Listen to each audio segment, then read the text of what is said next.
किसान अकेडमी ਦੇ online platform ਦੇ ਉੱਪਰ ਤੁਹਾਡਾ ਸਵਾਗਤ ਹੈ।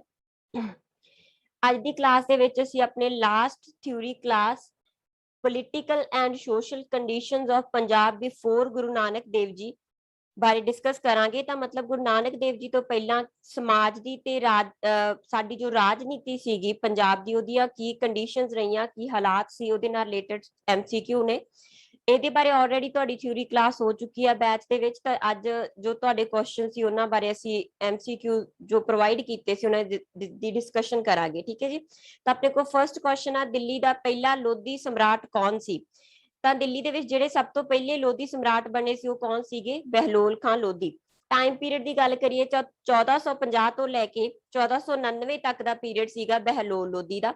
ਉਸ ਤੋਂ ਬਾਅਦ ਉਹਨਾਂ ਦਾ ਬੇਟਾ ਸਿਕੰਦਰ ਲੋਧੀ ਸ਼ਾਸਕ ਬਣਿਆ। ਸਿਕੰਦਰ ਲੋਧੀ ਦਾ ਜਿਹੜਾ ਪੀਰੀਅਡ ਰਿਹਾ ਉਹ ਸੀ 1499 ਤੋਂ ਲੈ ਕੇ 1517 ਤੱਕ ਦਾ। ਤੇ ਉਸ ਤੋਂ ਬਾਅਦ ਇਬਰਾਹਿਮ ਲੋਧੀ ਸ਼ਾਸਕ ਬਣਿਆ। ਇਬਰਾਹਿਮ ਲੋਧੀ ਦਾ ਕਾਰਜਕਾਲ ਸੀ 1517 ਤੋਂ ਲੈ ਕੇ 1526, ਮਤਲਬ ਸ਼ਾਸਨ ਕਾਲ 1517 ਤੋਂ ਲੈ ਕੇ 1526। ਠੀਕ ਹੈ। ਤਾਂ ਆਪਣੇ ਕੋਲ ਜਿਹੜਾ ਪਹਿਲਾ ਲੋਧੀ ਸਮਰਾਟ ਸੀ ਉਹ ਕੌਣ ਸੀ? ਬਹਿਲੋਲ ਲੋਧੀ। ਆਖਰੀ ਪੁੱਛਣ ਤਾਂ ਆਖਰੀ ਕੌਣ ਸੀ? ਇਬਰਾਹਿਮ ਲੋਧੀ। ਸਭ ਤੋਂ ਸ਼ਕਤੀਸ਼ਾਲੀ ਕੌਣ ਸੀ? ਸਿਕੰਦਰ ਖਾਂ ਲੋਧੀ। ਠੀਕ ਹੈ ਜੀ। ਇਹ ਸੀ ਆਪਣਾ first question. Second question, Bahlol Khan Lodhi ਅਧੀਨ ਪੰਜਾਬ ਦਾ ਨਾਜ਼ਮ ਕੌਣ ਸੀ? ਬਹਿਲੋਲ ਖਾਂ ਲੋਧੀ ਦੇ ਅਧੀਨ ਤਤਾਰ ਖਾਂ ਨੂੰ ਚੁਣਿਆ ਗਿਆ ਸੀ ਪੰਜਾਬ ਦਾ ਨਾਜ਼ਮ। ਠੀਕ ਹੈ ਜੀ। ਤਤਾਰ ਖਾਂ ਤੋਂ ਬਾਅਦ ਸਿਕੰਦਰ ਲੋਧੀ ਨੇ ਦੌਲਤ ਖਾਂ ਲੋਧੀ ਨੂੰ ਚੁਣਿਆ। ਤਤਾਰ ਖਾਂ ਤੋਂ ਬਾਅਦ ਜਿਹੜਾ ਪੰਜਾਬ ਦਾ ਗਵਰਨਰ ਚੁਣਿਆ ਗਿਆ ਜਾਂ ਨਾਜ਼ਮ ਚੁਣਿਆ ਗਿਆ ਉਹ ਕੌਣ ਸੀ? ਦੌਲਤ ਖਾਂ ਲੋਧੀ। ਤੇ ਨਿਜ਼ਾਮ ਖਾਂ ਸੀਗਾ ਜਿਹੜਾ, ਨਿਜ਼ਾਮ ਖਾਂ ਅਸਲ ਦੇ ਵਿੱਚ ਸਿਕੰਦਰ ਲੋਧੀ ਦਾ ਹੀ ਦੂਜਾ ਨਾਮ ਆ। ਠੀਕ ਹੈ। ਪੁਰਾਣਾ ਨਾਮ ਆਪਾਂ ਮੰਨ ਕੇ ਚੱਲੀਏ ਕੀ ਸੀ? ਨਿਜ਼ਾਮ ਖਾਂ। ਜਦੋਂ ਸ਼ਾਸਕ ਬਣਦਾ ਉਹ ਤਾਂ ਉਦੋਂ ਉਹਦਾ ਨਾਮ ਸਿਕੰਦਰ ਲੋਧੀ ਰੱਖ ਦਿੱਤਾ ਜਾਂਦਾ। ਠੀਕ ਹੈ। ਤਾਂ ਇਹਨੂੰ ਚੁਣਿਆ ਗਿਆ ਸੀਗਾ ਸਰਹਿੰਦ ਦਾ। ਮਤਲਬ ਜਦੋਂ ਬਹਿਲੋਲ ਲੋਧੀ ਦੇ ਦੁਆਰਾ ਪੰਜਾਬ ਦਾ ਤੇ ਸਰਹਿੰਦ ਦਾ ਨਾਜ਼ਮ ਚੁਣਿਆ ਗਿਆ ਤਾਂ ਪੰਜਾਬ ਦਾ ਨਾਜ਼ਮ ਕੌਣ ਸੀ? ਤਤਾਰ ਖਾਂ ਲੋਧੀ। ਤੇ ਨਿਜ਼ਾਮ ਖਾਂ ਕੌਣ ਸੀਗਾ? ਸਰਹਿੰਦ ਦਾ ਨਾਜ਼ਮ। ਠੀਕ ਹੈ ਜੀ। ਥਰਡ ਕੁਐਸਚਨ ਆਪਣੇ ਕੋਲ, ਬਹਿਲੋਲ ਖਾਂ ਲੋਧੀ ਦੀ ਮੌਤ ਤੋਂ ਮਗਰੋਂ ਕੌਣ ਦਿੱਲੀ ਦਾ ਸਮਰਾਟ ਬਣਿਆ? ਆਲਰੇਡੀ ਤੁਹਾਨੂੰ ਕਰਾ ਚੁੱਕੀ ਹਾਂ ਮੈਂ ਕਿ ਬਹਿਲੋਲ ਲੋਧੀ ਦੀ ਮੌਤ ਤੋਂ ਬਾਅਦ 1499 ਈਸਵੀ ਦੇ ਵਿੱਚ ਕੌਣ ਬਣਿਆ? ਸਿਕੰਦਰ ਖਾਂ ਲੋਧੀ, ਜਿਹਦਾ ਇੱਕ ਹੋਰ ਨਾਮ ਵੀ ਉਹ ਕੀ ਹੈ? ਨਿਜ਼ਾਮ ਖਾਨ। ਠੀਕ ਹੈ। ਤਤਾਰ ਖਾਂ ਦੀ ਮੌਤ ਤੋਂ ਬਾਅਦ ਪੰਜਾਬ ਦਾ ਗਵਰਨਰ ਕੌਣ ਬਣਿਆ? ਵੀ ਤੁਹਾਨੂੰ ਕਰਾ ਚੁੱਕੀ ਹਾਂ ਕਿ ਤਤਾਰ ਖਾਂ ਦੀ ਮੌਤ ਤੋਂ ਬਾਅਦ ਪੰਜਾਬ ਦਾ ਗਵਰਨਰ ਜਾਂ ਸੂਬੇਦਾਰ ਜਾਂ ਆਪਾਂ ਕਹੀਏ ਨਾਜ਼ਮ ਕੌਣ? ਇਹ ਤਿੰਨੋਂ ਆਪਸ਼ਨ ਹੋ ਸਕਦੀਆਂ ਬੇਟਾ। ਤੁਹਾਨੂੰ ਪੰਜਾਬ ਦਾ ਨਾਜ਼ਮ ਲਿਖਿਆ ਹੋ ਸਕਦਾ, ਸੂਬੇਦਾਰ ਲਿਖਿਆ ਹੋ ਸਕਦਾ, ਗਵਰਨਰ ਲਿਖਿਆ ਹੋ ਸਕਦਾ। ਤਾਂ ਤਤਾਰ ਖਾਂ ਦੀ ਮੌਤ ਤੋਂ ਬਾਅਦ ਉਹਦਾ ਪੁੱਤਰ ਦੌਲਤ ਖਾਂ ਲੋਧੀ ਚੁਣਿਆ ਗਿਆ ਸੀਗਾ ਪੰਜਾਬ ਦਾ ਨਿਜ਼ਾਮ। ਠੀਕ ਹੈ। ਕਿਹਨੇ ਚੁਣਿਆ ਸੀ? ਸਿਕੰਦਰ ਲੋਧੀ ਨੇ। ਫਿਫਥ ਕੁਐਸਚਨ ਆਪਣੇ ਕੋਲ, ਇਬਰਾਹਿਮ ਖਾਂ ਲੋਧੀ ਦਾ ਚਾਚਾ ਕੌਣ ਸੀ? ਇਬਰਾਹਿਮ ਖਾਂ ਲੋਧੀ ਦਾ ਚਾਚਾ ਸੀਗਾ ਆਲਮ ਖਾਂ। ਆਲਮ ਖਾਂ ਐਕਚੁਅਲੀ ਦਿੱਲੀ ਦੇ ਉੱਪਰ ਸ਼ਾਸਨ ਕਰਨਾ ਚਾਹੁੰਦਾ ਸੀ, ਇਸ ਕਰਕੇ ਇਬਰਾਹਿਮ ਲੋਧੀ ਦੇ ਵਿਰੁੱਧ ਦੌਲਤ ਖਾਂ ਲੋਧੀ ਤੇ ਆਲਮ ਖਾਂ ਨੇ ਮਿਲ ਕੇ ਹੀ ਬਾਬਰ ਨੂੰ ਭਾਰਤ ਦੇ ਉੱਪਰ ਹਮਲੇ ਦੇ ਲਈ ਸੱਦਾ ਦਿੱਤਾ ਸੀ। ਠੀਕ ਹੈ ਜੀ। ਤਾਂ ਇਬਰਾਹਿਮ ਲੋਧੀ ਦਾ ਚਾਚਾ ਕੌਣ ਸੀ? ਆਲਮ ਖਾਂ। ਜਹੀਰ ਉਦ ਦੀਨ ਬਾਬਰ। ਬਾਬਰ ਦਾ ਪੂਰਾ ਨਾਮ ਕੀ ਹੈ? ਜਹੀਰ ਉਦ ਦੀਨ। ਪਹਿਲਾ ਮੁਗਲ ਸ਼ਾਸਕ ਸੀ ਇਹ। ਠੀਕ ਹੈ। ਲੋਧੀ ਜਾਂ ਦਿੱਲੀ ਸਲਤਨਤ ਦੀ ਜਦੋਂ ਆਖਰੀ ਜਿਹੜਾ ਗਰੁੱਪ ਰਿਹਾ ਪੰਜ ਵੰਸ਼ਾਂ ਦੇ ਵਿੱਚੋਂ ਜੋ ਆਖਰੀ ਵੰਸ਼ ਜਿਹਨੇ ਸ਼ਾਸਨ ਕੀਤਾ ਦਿੱਲੀ ਸਲਤਨਤ ਦੇ ਅੰਡਰ ਉਹ ਸੀਗਾ ਲੋਧੀ ਵੰਸ਼। ਤੇ ਉਸ ਤੋਂ ਬਾਅਦ ਲੋਧੀ ਵੰਸ਼ ਦੇ ਆਖਰੀ ਸ਼ਾਸਕ ਇਬਰਾਹਿਮ ਲੋਧੀ ਨੂੰ ਹਰਾ ਕੇ 1526 ਈਸਵੀ ਦੇ ਵਿੱਚ ਬਾਬਰ ਭਾਰਤ ਦੇ ਵਿੱਚ ਮੁਗਲ ਸਾਮਰਾਜ ਦੀ ਸਥਾਪਨਾ ਕਰਦਾ। ਠੀਕ ਹੈ। ਬਟ ਕੁਐਸਚਨ ਹੈਗਾ ਆਪਣੇ ਕੋਲੇ ਕਿੱਥੋਂ ਦਾ ਹਾਕਮ ਸੀ? ਮਲਤਾਨ, ਕਾਬਲ, ਬਗਦਾਦ, ਮਕਦੂਨੀਆ। ਹੁਣ ਕਾਫੀ ਬੱਚਿਆਂ ਦੇ ਦਿਮਾਗ ਦੇ ਵਿੱਚ ਆ ਰਿਹਾ ਹੋਊਗਾ ਕਿ ਕੋਈ ਵੀ ਆਪਸ਼ਨ ਨਹੀਂ ਹੈਗੀ, ਹਨਾ ਬੇਟਾ। ਦੇਖੋ ਅਸਲ ਦੇ ਵਿੱਚ ਇਹ ਕਿੱਥੋਂ ਦਾ ਸ਼ਾਸਕ ਸੀਗਾ? ਫੇਰਗਨਾ ਦਾ। ਅੰਦੀਜਾਨ ਫੇਰਗਨਾ ਅਫਗਾਨਿਸਤਾਨ ਦੇ ਵਿੱਚ ਓਰੀਜਨਲੀ ਇਹ ਸ਼ਾਸਕ ਸੀਗਾ ਫੇਰਗਨਾ ਦਾ। ਬਟ ਇਹ ਸ਼ਾਸਨ ਸੀਗਾ ਜਿਹੜਾ ਉਹਦੇ ਕੋਲ ਜ਼ਿਆਦਾ ਟਾਈਮ ਨਾ ਰਿਹਾ। ਕਾਫੀ ਛੋਟੀ ਉਮਰ ਦੇ ਵਿੱਚ ਉਹ ਫੇਰਗਨਾ ਦਾ ਸ਼ਾਸਕ ਬਣ ਗਿਆ ਸੀ ਆਪਣੇ ਪਿਤਾ ਦੀ ਡੈਥ ਤੋਂ ਬਾਅਦ। ਬਟ ਬਹੁਤਾ ਲੰਬਾ ਜਿਹੜਾ ਸੀ ਉਹਦਾ ਸ਼ਾਸਕ ਨਾ ਰਿਹਾ। ਮੰਗੋਲਾਂ ਦੇ ਨਾਲ ਇੱਕ ਲੜਾਈ ਦੇ ਵਿੱਚ ਉਹਦਾ ਇਹ ਸਾਰਾ ਸ਼ਾਸਨ ਜਾਂਦਾ ਰਿਹਾ। ਬਟ ਦੁਬਾਰਾ ਉਹਨੇ 1504 ਈਸਵੀ ਦੇ ਆਸ-ਪਾਸ ਕਾਬਲ ਤੇ ਗਜਨੀ ਦੇ ਉੱਪਰ ਅਧਿਕਾਰ ਕਰ ਲਿਆ ਸੀ। ਇਸ ਕਰਕੇ ਇਹਨੂੰ ਕਾਬਲ ਦਾ ਸ਼ਾਸਕ ਵੀ ਘੋਸ਼ਿਤ ਕੀਤਾ ਜਾਂਦਾ। ਜਦੋਂ ਪੰਜਾਬ ਦੇ ਉੱਪਰ ਹਮਲਾ ਕਰਦਾ ਤਾਂ ਉਦੋਂ ਇਹ ਕਾਬਲ ਦਾ ਸ਼ਾਸਕ ਸੀ। ਠੀਕ ਹੈ। ਬੇਸ਼ੱਕ ਉਹਨੇ ਫੇਰਗਨਾ, ਅੰਦੀਜਾਨ ਇਹ ਖੇਤਰ ਵੀ ਆਪਣੇ ਅਧੀਨ ਕਰ ਲਏ ਸੀ। ਤਾਂ ਮੂਲ ਰੂਪ ਦੇ ਵਿੱਚ ਉਹ ਕਿੱਥੋਂ ਦਾ ਸੀ? ਫੇਰਗਨਾ ਦਾ। ਜੇ ਫੇਰਗਨਾ ਆਪਸ਼ਨ ਨਹੀਂ ਹੈਗੀ ਤਾਂ ਕਾਬਲ ਤੇ ਗਜਨੀ ਵੀ ਤੁਹਾਡੇ ਕੋਲ ਇੱਥੇ ਸਹੀ ਆਪਸ਼ਨ ਹੋਣਗੇ। ਠੀਕ ਹੈ। ਵੈਸੇ ਵੀ ਤੁਹਾਡੇ ਪੰਜਾਬ ਬੋਰਡ ਦੀਆਂ ਬੁੱਕਸ ਨੇ ਜਿਹੜੀਆਂ ਜਿਨ੍ਹਾਂ ਨੂੰ ਅਸੀਂ ਮੇਨ ਸਮਝ ਕੇ ਚੱਲ ਰਹੇ ਆ ਉਹਨਾਂ ਦੇ ਵਿੱਚ ਤੁਹਾਨੂੰ ਕਾਬਲ ਹੀ ਦੱਸਿਆ ਹੋਇਆ, ਇਸੇ ਕਰਕੇ ਤੁਹਾਨੂੰ ਇਹ ਕੁਐਸਚਨ ਪਾਇਆ ਗਿਆ ਸੀ ਸਮਝਾਉਣ ਦੇ ਲਈ। 7th ਕੁਐਸਚਨ ਆ, ਬਾਬਰ ਨੇ पंजाब दे उपर किन्ने हमले कीते तां बाबर ने पंजाब दे उपर 5 हमले कीते आ, जिन्हां विचों पहला हमला 1519 ईस्वी दे विच ते आखिरी हमला 1526 ईस्वी दे विच। 1526 ईस्वी दे विच पानीपत दी लड़ाई दे विच जित हासिल करन तो बाद परमानेंट जिहड़ा हैगा बाबर भारत दे उपर अधिकार कर लैंदा ते मुगल साम्राज्य की स्थापना करदा। देन है अपने कोल मुल्ला मुर्शिद किस दा दूत सी? मुल्ला मुर्शिद बाबर दा ही दूत सी ते बाबर ने इस दूत नू इब्राहिम खान लोधी नू मिलन दे लई भी भेजिया सी। ठीक है जी, तो मुल्ला मुर्शिद किहदा दूत आ? बाबर दा। 15 बाबर ने पंजाब उत्ते पहला हमला मैं ऑलरेडी दस चुकी हाँ, पहला हमला 1519 ईस्वी दे विच, दूजा हमला भी आखिर जे दे विच 1519 दे विच कीता, तीजा हमला 1520 ईस्वी दे विच कीता, चौथा 1524 ईस्वी दे विच ते पंजवां हमला 1526 ईस्वी दे विच। नैक्सट क्वेश्चन अपने कोल बाबर दा किन्नवे हमले दा जिक्र, बाबर दे किन्नवे हमले दा जिक्र गुरु नानक देव जी ने बाबर बाणी दे विच कीता। तां गुरु नानक देव जी आ जिहड़ा तीजे हमले दे दौरान 1520 ईस्वी दे विच जदों बाबर एमनाबाद दे एरिया दे उपर सैयदाबाद जां आपां कहिए एमनाबाद इस खेतर दे उपर हमला करदा ਤਾਂ ਉਸ ਟਾਈਮ ਤੇ ਉੱਥੇ ਗੁਰੂ ਨਾਨਕ ਦੇਵ ਜੀ ਮੌਜੂਦ ਸੀਗੇ। ਠੀਕ ਹੈ ਜੀ, ਤਾਂ ਇਸੇ ਕਰਕੇ ਜਿਹੜਾ ਹੈਗਾ ਗੁਰੂ ਨਾਨਕ ਦੇਵ ਜੀ ਨੇ ਜੋ ਉਸ ਟਾਈਮ ਤੇ ਬਾਬਰ ਨੇ ਇਸ ਹਮਲੇ ਦੇ ਦੌਰਾਨ ਜੋ ਉੱਥੋਂ ਦੇ ਲੋਕਾਂ ਤੇ ਸੈਯਦਪੁਰ ਦੇ ਲੋਕਾਂ ਤੇ ਜੋ ਅਤਿਆਚਾਰ ਕੀਤੇ, ਉਹਨਾਂ ਅਤਿਆਚਾਰਾਂ ਨੂੰ ਹੀ ਬਾਬਰ ਬਾਣੀ ਦੇ ਵਿੱਚ ਜ਼ਿਕਰ ਕੀਤਾ ਕਿ ਉਸ ਦੀ ਜਿਹੜੀ ਇਸ ਲੜਾਈ ਨੂੰ, ਉਸ ਦੇ ਇਹਨਾਂ ਅਤਿਆਚਾਰਾਂ ਨੂੰ ਪਾਪਾਂ ਦੀ ਜੰਜ ਕਹਿ ਕੇ ਵੀ ਉਹਨਾਂ ਨੇ ਜਿਹੜਾ ਹੈਗਾ ਇਹਦੇ ਵਿੱਚ ਘੋਸ਼ਿਤ ਕੀਤਾ। देन है अपने कोल पानीपत की पहली लड़ाई कदों हुई? पानीपत की पहली लड़ाई 21 अप्रैल 1526 ਨੂੰ ਹੋਈ ਸੀ। ਕਿਹਦੇ ਵਿਚਕਾਰ ਹੋਈ ਸੀ? ਇਬਰਾਹਿਮ ਲੋਧੀ ਤੇ ਬਾਬਰ ਦੇ ਵਿਚਕਾਰ। ਠੀਕ ਹੈ ਜੀ, ਇਸ ਲੜਾਈ ਦੇ ਵਿੱਚ ਜੇਤੂ ਰਹਿਣ ਤੋਂ ਬਾਅਦ ਹੀ ਬਾਬਰ ਸੀਗਾ ਜਿਹੜਾ ਪੰਜਾਬ ਭਾਰਤ ਦੇ ਵਿੱਚ ਮੁਗਲ ਸਾਮਰਾਜ ਦੀ ਸਥਾਪਨਾ ਕਰਦਾ। ਬਾਬਰ ਦੁਆਰਾ 1524 ਈਸਵੀ ਵਿੱਚ ਜਿੱਤੇ ਇਲਾਕੇ ਸੌਂਪਣ ਸੰਬੰਧੀ ਕਿਹੜਾ ਜੋੜਾ ਗਲਤ ਆ? ਦੇਖੋ 1524 ਈਸਵੀ ਵਿੱਚ ਜੋ ਇਲਾਕੇ ਬਾਬਰ ਜਿੱਤਦਾ ਹੈਗਾ ਦੀ ਚੌਥੀ ਲੜਾਈ ਦੇ ਵਿੱਚ, ਉਹ ਇਲਾਕੇ ਅਲੱਗ-ਅਲੱਗ ਜਿਹੜੇ ਲੋਕਲ ਸੀਗੇ ਹਨਾ ਗਵਰਨਰ, ਉਹਨਾਂ ਨੂੰ ਸੌਂਪ ਕੇ ਉਹ ਚਲਾ ਗਿਆ। ਤਾਂ ਇਹਨਾਂ ਬਾਰੇ ਕਿਹੜਾ ਜੋੜਾ ਗਲਤ ਆ? ਦਿਲਾਵਰ ਖਾਨ ਨੂੰ ਕੀ ਸੌਂਪਿਆ ਸੀ? ਉਹਨਾਂ ਨੇ ਸੁਲਤਾਨਪੁਰ ਲੋਧੀ, ਬਿਲਕੁਲ ਠੀਕ ਆ।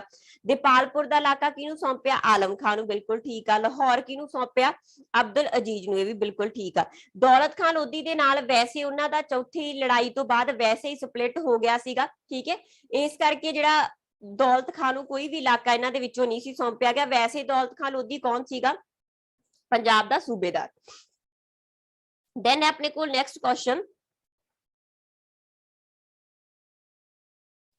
किस लड़ाई विच जित तो बाद बाबर ने भारत विच मुगल साम्राज्य की स्थापना की? मैं काफी बार हुण भी रिपीट कर चुकी हाँ। पानीपत की पहली लड़ाई कदों हुंदी है?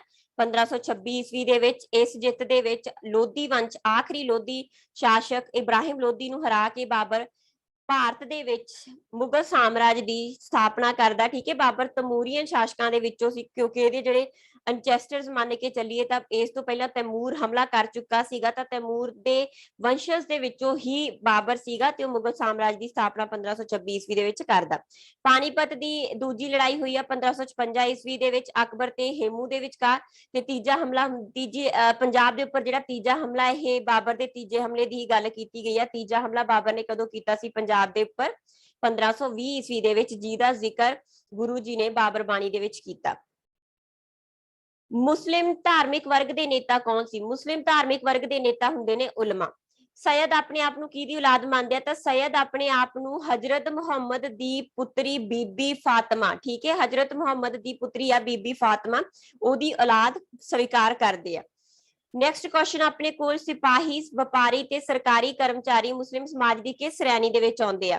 ਤਾਂ ਟੋਟਲ ਜਿਹੜਾ ਮੁਸਲਿਮ ਸਮਾਜ ਸੀ ਉਹ 3 ਸ਼੍ਰੇਣੀਆਂ ਦੇ ਵਿੱਚ ਵੰਡਿਆ ਹੋਇਆ ਸੀ, ਉੱਚ ਸ਼੍ਰੇਣੀ, ਮੱਧ ਸ਼੍ਰੇਣੀ ਤੇ ਗੁਲਾਮ ਵਰਗ। ਠੀਕ ਹੈ, ਜਿਹੜੀ ਉੱਚ ਸ਼੍ਰੇਣੀ ਸੀ ਉਹਦੇ ਚ ਕੌਣ-ਕੌਣ ਸ਼ਾਮਲ ਸੀ? ਅਮੀਰ ਹੋ ਗਏ, ਸਰਦਾਰ ਹੋ ਗਏ, ਉਲਮ ਹੋ ਗਏ, ਸੈयद ਹੋ ਗਏ। ਠੀਕ ਹੈ, ਸ਼ੇਖ, ਮੁੱਲਾ, ਕਾਜੀ ਜਿਹੜੇ ਵੀ ਧਾਰਮਿਕ ਸ਼੍ਰੇਣੀ ਦੇ ਸੀ ਉਹ ਸਾਰੇ ਕਿਹਦੇ ਚ ਆਉਂਦੇ ਸੀ? ਉੱਚ ਸ਼੍ਰੇਣੀ ਦੇ ਵਿੱਚ।